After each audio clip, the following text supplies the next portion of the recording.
Hey, Bob Filka here for the Friday Finish, the week of September 25th. Been a busy week meeting with some of your local association leaders.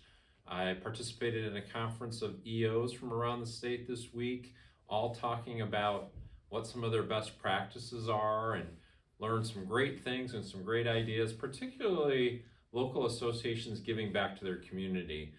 Whether it's Toys for Tots at Christmas time or foundation fundraisers to give scholarships to kids. Many of our HBAs across the state are just doing wonderful work in their communities. If your local HBA does not have any kind of give back type of program or fundraiser, how about instigating and starting one in your local HBA? I think it's very important for our industry and for our association to be highly visible in all of our communities across the state.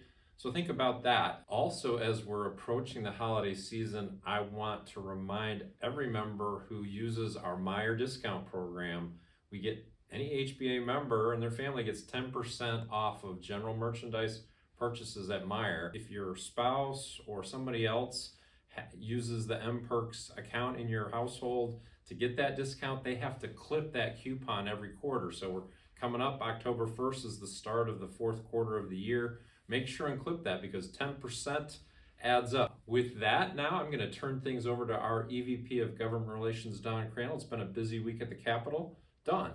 Thanks, Bob. Well, it was another busy week downtown, and the issues we talked about were immigration, energy code, Land Division Act, and land value tax. So there was a lot going on. We had a conversation on immigration and some potential items in terms of how do we get more people into the workforce, and maybe immigration is an avenue to look at. So stay tuned on that. Energy code, the rules were sent to the next step for energy code part chapter 10.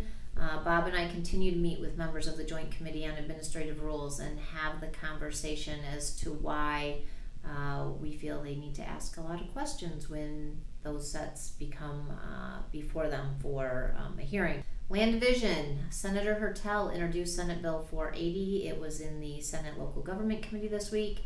It would allow for greater splits on land to allow for higher density. We supported that legislation in committee.